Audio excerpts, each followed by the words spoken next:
हर साल एक फाइल खुलती है, उसे बजट कहा जाता है। इस साल वो फाइल 17.57 ट्रिलियन रुपीस की है।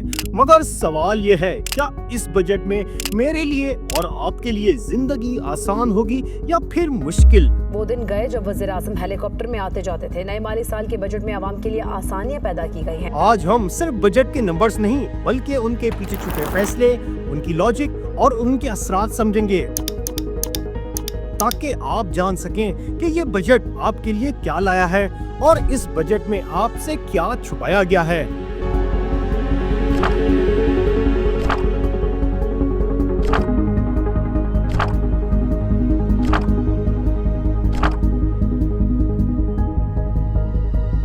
अस्सलाम वालेकुम। इस साल एफबीआर का टैक्स कलेक्शन का टारगेट 14.13 ट्रिलियन रुपीस है, जो लास्ट ईयर के कंपैरिजन में 18% ज्यादा है। लेकिन इतना पैसा आखिर आएगा कहां से? सैलरीड लोग तो पहले से ही टैक्स दे रहे हैं। मोबाइल रिचार्ज करना हो, इलेक्ट्रिसिटी का बिल भरना हो या फिर पेट्रोल भरवाना हो, हर जगह पहले से ही इनडायरेक्ट टैक्स मौजूद है। अब गवर्नमेंट ने डिजिटल इकोनॉमी को भी टैक्स नेट में लाना शुरू कर दिया है। यूट्यूबर्स, फ्रीलांसर्स, ऑनलाइन सेलर से इनकम टैक्स और कंप्लायंसेस एक्सपेक्ट की जा रही हैं। साथ ही पेट्रोलियम लेवी, पासपोर्ट फीस और स्टेट ओन कंपनीज की प्राइवेटाइजेशन से भी रेवेन्यू कलेक्ट होगा। यानी गवर्नमेंट कह रही है कि जो भी पैसे बना रहे हैं वो सिस्टम के अंदर आए और अपना हिस्सा डालें। लेकिन गवर्नमेंट जो भी पैसा इकट्ठा करेगी उसका आधे से ज्यादा 8.2 ट्रिलियन रुपीस सिर्फ कर्ज उतारने में चला जाएगा। ये figure last year 7.3 trillion rupees थी, यानी डेट का बर्डन और भी बढ़ गया है।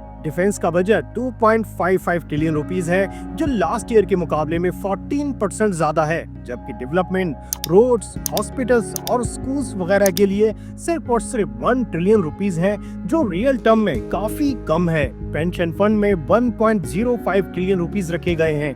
ये हर साल बढ़ने वाली फिक्स कॉस्ट है, जबकि सब्सिडीज में कमी की गई है और सिर्फ 1.19 ट्रिलियन रुपीस रखे गए हैं, जिसका मतलब है कि आने वाले टाइम में गैस और बिजली मजीद महंगी हो सकती है। जबकि हेल्थ और एजुकेशन एक मर्तबा फिर सेकेंडरी बन गए हैं। इसका मतलब ये है कि ना आवाम को रिलीफ मिलेगा और ना ही क्वालिटी सर्विस। अगर सेक्टर वाइज देखें तो हर सेक्टर की अपनी कहानी है। एग्रीकल्चर सेक्टर पाकिस्तान की इकोनॉमी का बैकबोन है, लेकिन टैक्स नेट से अभी भी बहुत दूर है। एक्सपर्ट का कहना है कि ये रेवेन्यू का गोल्ड माइन साबित हो सकता है, जो अभी भी अनटच है। सब्सिडीज कम होने का सबसे ज्यादा इम्पैक्ट इंडस्ट्री सेक्टर पर आएगा, क्योंकि बिजली महंगी होगी, एक्सपोर्ट महंगी होगी और जॉब लिमिटेड होने का इम्कान है। फ्रीलांसर्स और डिजिटल सेलर्स को फर्स्ट टाइम इस बार टैक्स नेट में लाया गया है। कंप्लायंसेस तो जरूरी हैं, लेकिन बगैर किसी सपोर्ट सिस्टम के ज्यादातर लोग कंफ्यूज्ड और प्रेशराइज महसूस करेंगे।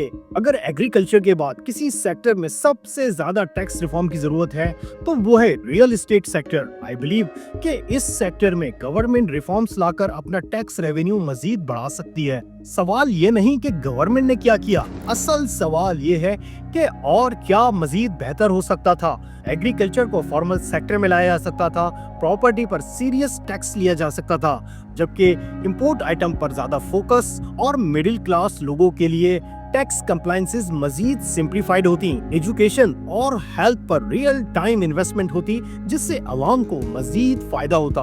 IMF ने कहा है कि बजट बिल्कुल रियलिस्टिक है, जबकि वर्ल्ड बैंक के मुताबिक डायरेक्शन तो बिल्कुल सही है, लेकिन रिफॉर्म्स और इम्प्लीमेंटेशन का प्रोसेस बहुत स्लो है। लोकल एक्सपर्ट्स का कहना है कि फ्रीलांसर्स और मिडिल क्लास के ऊपर मजीद प्रेशर बढ़ रहा है, जबकि बिजनेस कम्युनिटी के मुताबिक रियल एस्टेट सेक्टर और एग्रीकल्चर सेक्टर को टच ना करना बिल्कुल अनफेयर है।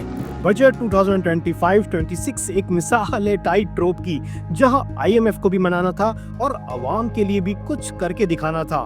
मगर आप अगर एक सैलरी क्लास, फ्रीलांसर्स या बिजनेस ओनर हैं, तो आपके लिए इस बजट में क्या है, कमेंट सेक्शन में जरूर बताइए। और अगर आपको ये वीडियो इन्फॉर्मेटिव लगी है तो लाइक का बटन दबाइए और मजीद आने वाली ऐसी वीडियोस को देखने के लिए सब्सक्राइब का बटन दबाइए। शुक्रिया।